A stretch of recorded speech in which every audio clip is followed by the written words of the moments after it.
For many years, the people of Earth watched the stars. They dreamed of meeting others, making peace, and learning more. When Earth joined the Galactic Council, it was a day of great pride. Humans were excited. They believed they could finally be part of something bigger, a family of species working together for peace. But not everyone in the galaxy welcomed Earth with open arms. Other races smiled politely. But behind the scenes, they talked. Earth is too new, they said. They are simple, too emotional, too quiet. Ambassador Leia heard the whispers. She was Earth's representative in the council. Every day she walked through the tall golden halls of the Grand Council Tower with her head held high. She smiled during meetings, took notes, and rarely spoke. She was always kind, always respectful. But inside, she felt distant, like Earth had moved away from something warm and close, and into a place that was cold and far. She remembered the early days. When Earth was still new to space travel, she worked with a Kirel named Loma. Loma was a scientist from a bright world full of lights and learning. He had helped Earth during their first journey beyond the solar system. He had been her friend, kind, curious, and full of questions about humans. They used to talk every day. About culture, music, emotions, even jokes, Loma once said. Humans feel too much. But maybe that's what makes you special. Now, years later, Loma was busy. He had moved to another part of the galaxy, higher in rank, deeper in council, politics. Messages became shorter, then rare, and then they stopped. Leia missed him. She missed what he stood for, the connection, the curiosity, the feeling that Earth mattered. She often sat alone on her ship after meetings. The stars outside the window looked close, but she felt far from them. Like she was just watching, not really part of the galaxy. She wanted to reach out to Loma, to ask, did we change? Did you forget us? Or did we lose something along the way? But she didn't know how to say it. She didn't want to sound weak. One evening, after a long meeting where no one asked for Earth's opinion, she sat at her desk. She opened her old message log. Loma's name was still there, unread.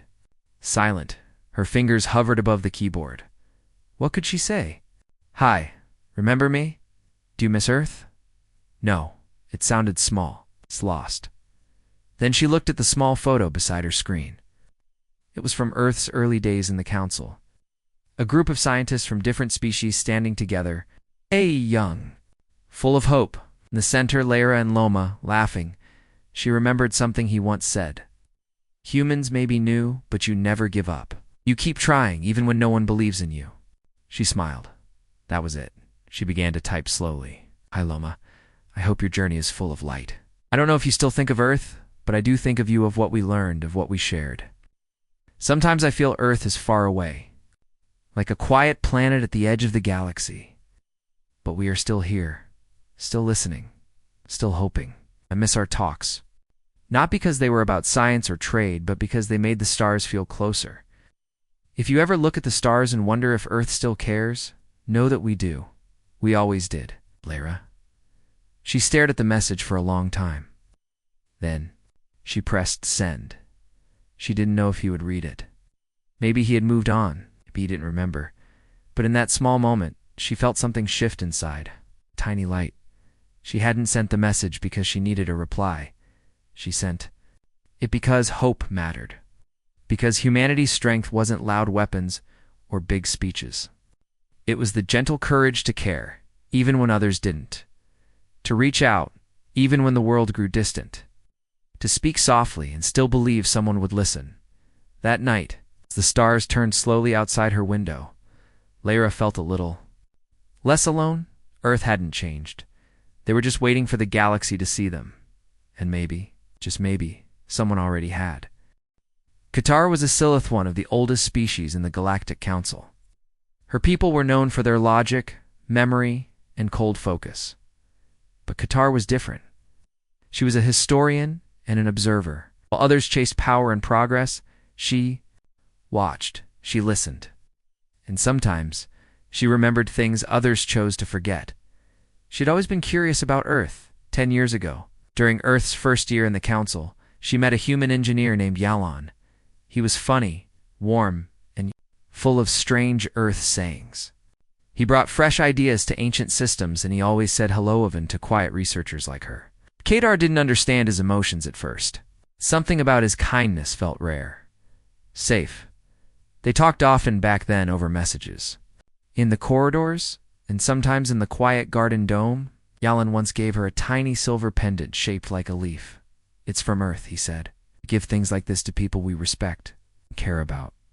Qatar wore it every day, but Yalan had returned to Earth. "My people need me back home," he had said, smiling gently. "Stay curious, Qatar. You're the best kind of mind in the stars." Then he left. At first he sent messages. One's funny stories, strange pictures of Earth food, questions about the council. Qatar always replied, formal at first, but slowly warmer then. Over time, the messages became shorter, then fewer, then they stopped. Now, it had been over a year. Nothing. Qatar told herself he was busy. Earth was growing fast, maybe too fast.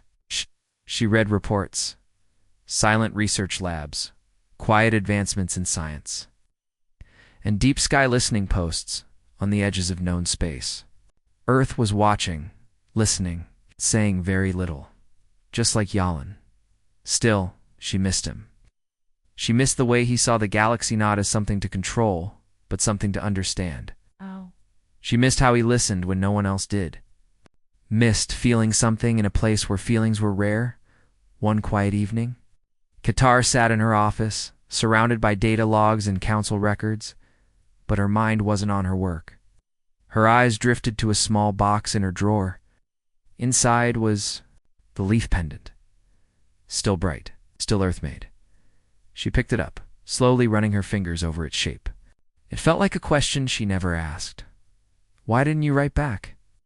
She opened her comms system and searched for Jalen's last known contact. It was still there, marked inactive, but still open. She opened a message window. The screen blinked, softly, waiting. Qatar's hand stayed still above the keys. What could she say? "I miss you. Why did you leave?" Those words felt heavy. Then she thought of something Yalan had said once. You don't always need the right words. Sometimes just saying something is enough. So she began. "Jalon, this is Qatar. I don't know if you will read this or if it will reach you, but I wanted to speak. I still wear the pendant you gave me. It reminds me of Earth, not the planet, but the feeling, the warmth, the light.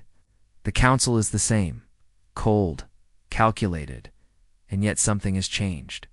Some now speak of Earth differently. They say Earth is hiding something, that your people are not what they seem. But I remember you. I remember how you shared, listened, laughed. I remember that you never tried to control. You tried to connect.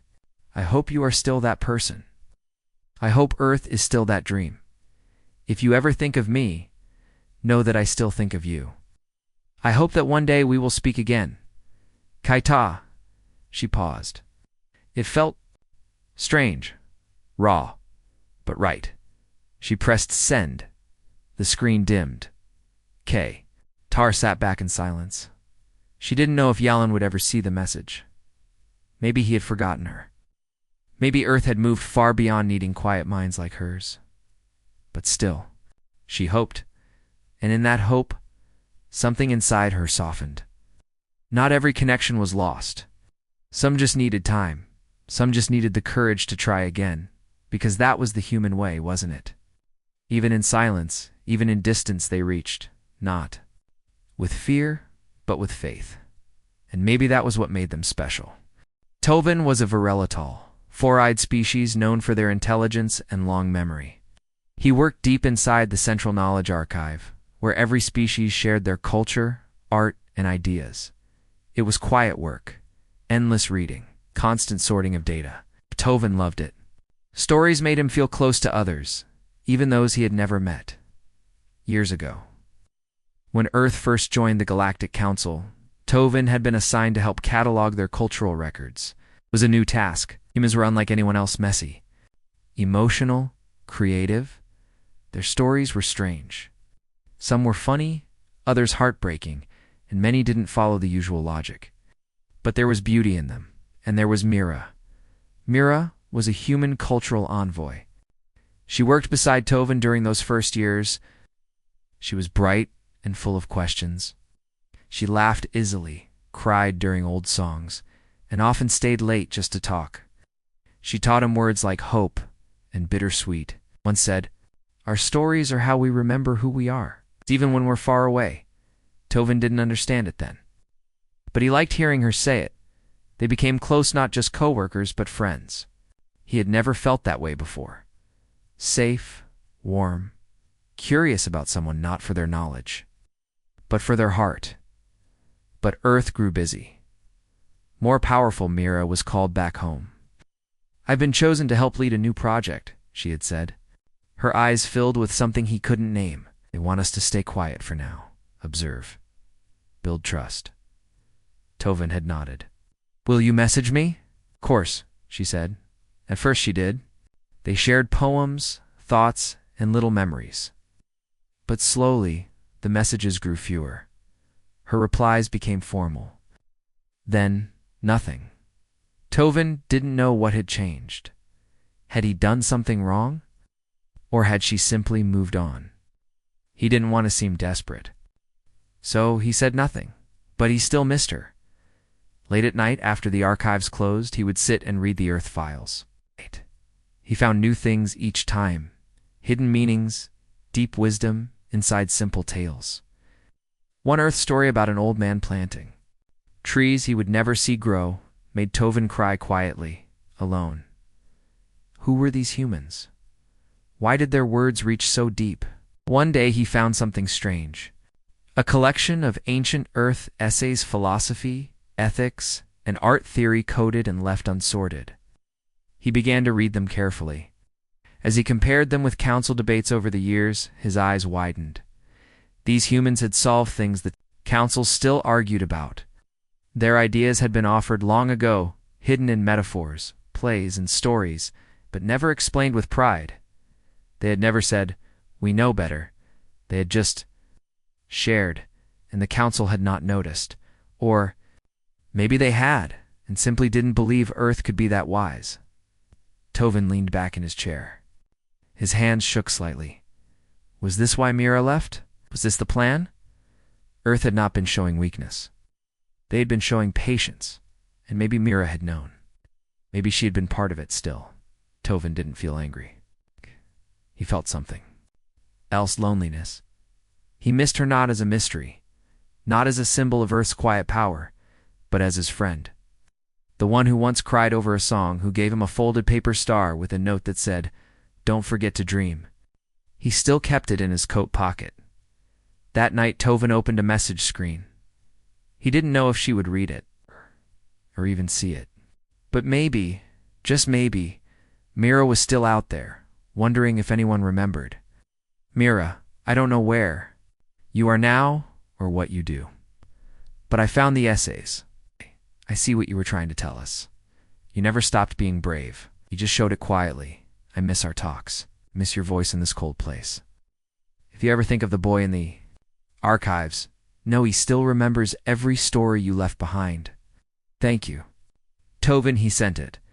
And for the first time in a long time, he felt peace. Humans had taught him something important. Sometimes the most powerful things are not loud. They are soft, patient, and full of hope. He looked up at the stars. Maybe Mira was looking up at the same stars, somewhere far away. And maybe, just maybe, she was smiling. Ambassador Leia stood at the edge of the council chamber, her hands folded calmly in front of her. Round her, the great hall shimmered with golden light. Representatives from dozens of species sat in curved rows, speaking in quiet tones. The yearly Grand Assembly was about to begin, but Leia didn't feel ready. She had smiled through 10 years of silence. She had watched Earth be ignored, misunderstood, and underestimated. But she had also seen something else's distance.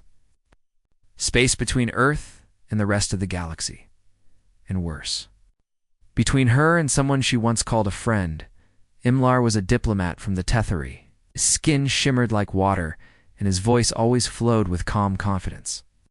He had been the first to welcome Layer when Earth joined the council, had helped her understand protocols and guided her through her first votes. They had been close talking often, like walking through the tower gardens, sharing stories. Imlar once said, "You humans care too deeply." But it's a strength, not a flaw. Then, slowly, the warmth faded. Imlar rose in rank. He became busier. He stopped asking for updates from Earth. When Lyra spoke in meetings, he looked away. He still smiled, but it wasn't real. Lyra missed the real, him the curious. Kind Imlar who used to believe in Earth's dreams. She wanted to reach out, to ask what changed. But the space between them felt too wide now, too quiet. Didn't want to sound weak or desperate. That morning, she had passed him in the corridor. He nodded politely, said, "Good morning, Ambassador." Nothing more, just a cold title, not a friend. Now, as she stood before the council, her name was called, "Ambassador Laera of Earth, your statement." She stepped forward slowly.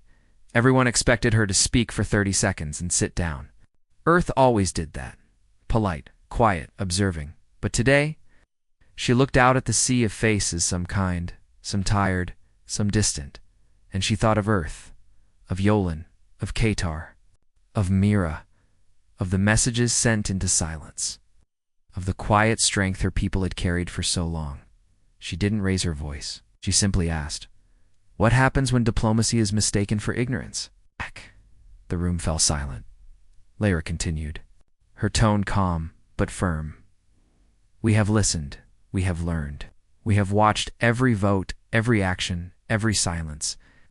And still, we have remained kind. Not because we are weak, but because we believe kindness is strength." Took a breath. "We did not come to impress. We came to build. We did not push our ideas. We offered them through stories, through patience, through trust." She paused, "And yet we see the distance. Between us and you, between truth and pride, between fear and understanding, some shifted uncomfortably. Others watched closely." Lyra searched the crowd. Her eyes met Emler's. He looked surprised. But beneath it, something flickered. A memory. Lyra gave a soft smile. "We are not what you thought. We are more. And all we ask is to be seen as we are. Not loud, not perfect, but full of heart, full of hope." She stepped back. No one clapped. No one spoke. Just silence. But a new silence. Not of dismissal, but of realization. Later, as the meeting ended, Lyra stood near the exit. Delegates passed by quickly, avoiding her eyes. She didn't mind. She had said what she needed to say. Then, a familiar voice spoke. "Laer." She turned. Emlar stood there, his expression unreadable. "I remember," he said quietly. "When you first arrived, you spoke about peace, about sharing. I didn't understand it then. I thought you were being naive." Lyra said nothing. She just listened. But now, he added, "I wonder if we were the ones who didn't see." Clearly, he reached into his coat and handed her a small flower. It was a glowing blue bloom from his home world. "A Tetheri tradition," he said. "We give this when we regret forgetting someone important." Laer took it gently. For the first time in years, they stood not as strangers, not as roles, but as two people remembering something real.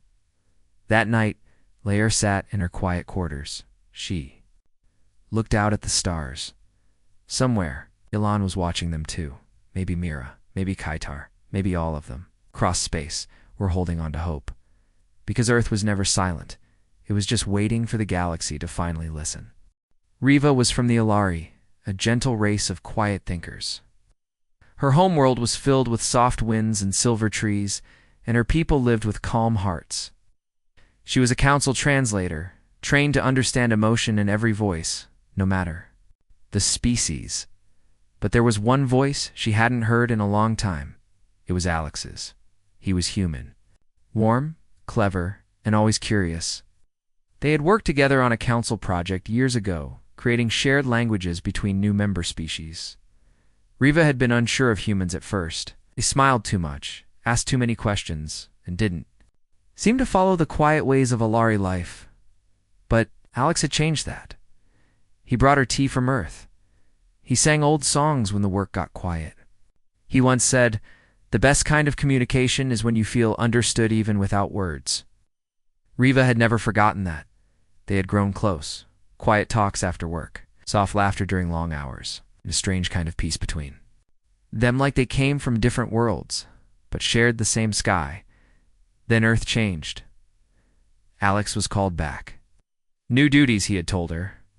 Earth is building something bigger now. They need us to step back and let the galaxy form its own opinion. She nodded, but inside, she felt a thread break. He promised to write. At first he did, but the messages grew short. Less emotion, more formality. Then silence. Now, years later, Riva still thought of him when she heard old Earth music in the cultural halls. She still had the tea packet he gave her, unopened, sitting on her shelf. She had told herself it didn't matter, that people move on, that humans live faster and feel stronger and maybe forget quicker. But late at night, when the wind in her city was quiet, she felt the space where his voice used to be. A space that hurt. Then came the message, not from Alex, but from Earth. An invitation. Project. Equinox. It was a peaceful mission, led by humans, focused on balance, cooperation, and healing among council species. They wanted Alari involvement. It was the first real move Earth had made in years. Riva was stunned, not by the invitation, but by what it meant. Earth wasn't rising with pride. They were reaching out with care. The galaxy had started to notice. Earth was not quiet because it had nothing to say. They were quiet because they were listening, watching, choosing a different path. Riva sat with the message open, her thoughts spinning. Was Alex part of this? Did he still believe in those small talks, those quiet connections? She clicked into the project network. There was a staff list. Her heart stopped. Alexander. Reeve, director of cultural bridges, he was leading it. He hadn't forgotten. Suddenly, the silence between them didn't feel cold. It felt unfinished. Still, she didn't know what to say. She opened a message window and stared at the blinking cursor. She typed, "Alex, I saw your name on the Project Equinox team." I wasn't surprised. This feels like something only you would create. The stars have been quieter since you left, but I think maybe that quiet was full of waiting, not loss.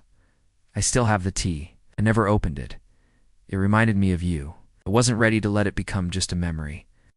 If you ever think of the quiet translator with the slow smile, no, she still remembers the songs. It's the laughter and the peace you gave without even knowing. I hope this message finds you not just as a leader, but as a friend. Riva, she paused, then hit send. Outside, the stars began to rise over her silver trees. Maybe he would read it, maybe he wouldn't, but she had said what her heart had. Carried for years, because that was what she had learned from humans. To care was not weakness. To reach out to even after silence was not foolish. It was human, and maybe it was. Lari too. Maybe all hope starts with one soft message. Sora was from the Murnari, a peaceful ocean world where people moved slowly, thought deeply, and lived by the rhythm of the waves. She was a teacher of interspecies history. Her job was to help others understand how different species grew, how they failed, and how they tried again. But no lesson had ever touched her heart the way one person did. His name was Theo, a human. He wasn't loud or important. He had come to her world as a student, curious about how the Marnari saw time, memory, and healing. While others asked about politics and technology, Theo asked about poems carved in coral, about songs sung by children, about why some words were spoken only during sunsets. Sora had never met anyone like him. At first, she thought he was just being polite, but he stayed. He listened. He wrote his own songs and shared them with her. One afternoon he said, "The more I learn about your world, the more I feel like I've found something I didn't even know I was missing." Sora felt the same. They spent long hours together talking, swimming through memory caves, watching the moons rise over calm waters. He asked her to teach him the Marnari word for deep feeling that has no name. She had smiled and whispered Talium. He repeated it slowly, like it mattered. But then one day he was gone. A council ship had arrived with orders. Earth needed all cultural envoys to return home. A new path was opening. Something serious. Theo had looked at her. With regret in his eyes, "I don't want to leave," he had said. "But they've asked us to step back, to be silent for now. Something is happening, and I don't fully understand it yet." She wanted to ask him to stay, but she didn't, because she saw the hope in his eyes, and the sadness. He left the next morning, leaving behind a message carved into a shell. Talium always. Since then, years had passed. She often walked alone along the coral shores, wondering if he ever thought of her, if he still remembered the songs they shared. The silence between them had grown heavy. It felt like a door that would never open again. Then, last week, the news reached her. Earth had launched a peaceful initiative, Project Equinox, a great bridge between species, a mission of understanding, not control, kindness, not command, and the leader of cultural guidance, Theo Marin. Sora stared at the name for a long time. So hadn't forgotten. He had become part of something beautiful, something that fit the heart she knew so well. Still, she didn't know what to do. How do you reach out after so much silence? What if he had moved on? What if that small word allium had faded from his heart? One evening, as the sea reflected the soft green glow of twin moons, Sora picked up the shell he had left behind. The word was still there, clear, honest. She walked to her room, opened her communication tablet, and began to type. "Theo, I saw. Your name, you've become what I always saw in you, a quiet builder, a gentle flame in the dark. Earth is showing the galaxy something powerful, not with loud voices but with open hands. You lead with the same spirit I once saw in the coral caves. I don't know if this message will find you. I don't know if Talium still lives in your heart, but in mine, it never left. The songs we shared still echo here. When the wind moves across the sea just right, I hear your voice. If you ever wish to return not as a student, but as a friend, know that you are welcome, always." Sora, she stared at the screen. It's unsure, her heart full of quiet thunder. Then she pressed send. Outside, the sea whispered, and the stars blinked. Softly above the water, she didn't need a reply to feel whole again, because reaching out wasn't about the answer. It was about believing that love, once real, could still travel across silence, and that was what she had learned from humanity. Hope does not shout, it hums, it sings, sends quiet words across the stars, and sometimes those words find their way home. The council chamber was quiet. For years it had been full of voices, some loud, some soft, some filled with anger, some with hope. But today, it was silent. Ambassador Lyra stood before the assembly once more. This time, she was not alone. Behind her stood representatives from many species, the Silith, the Viral, the Ilari, the Marnari. They had all come together to share one simple truth. Earth had not been weak. Earth had been kind. A message was played in old recording, found deep in the archives. It was from Earth's first ambassador, decades ago. Her voice was soft, but steady.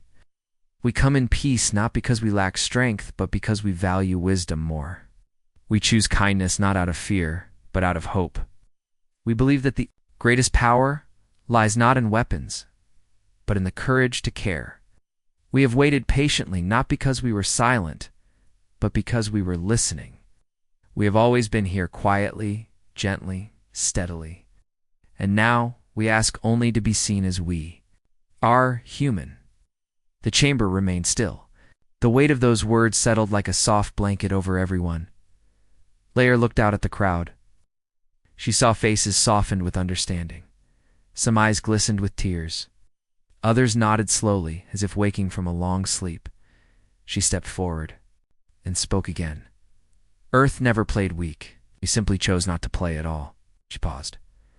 "We did not need to shout to be heard. Our strength is in our patience, our hope, and our endless care for this galaxy." She smiled gently, and now the galaxy is listening. After the meeting, Lyra walked outside under the bright stars. She thought of the friends she had lost, and found along the way the distant voices that had grown quiet, then returned. She thought of Yalan, Katar, Mira, Imlar, Riva, Theo, Sure all. who had shared their hearts, their hope, and their quiet courage. She reached into her pocket and felt the small leaf pendant from years ago. It was still there, warm against her skin. She smiled. Distance had been real. Sadness had touched her heart, but so had hope, because humanity had shown the galaxy one simple truth: you don't need to be loud to be strong. Sometimes, the greatest power lies in the quiet courage to care, and that courage can change everything.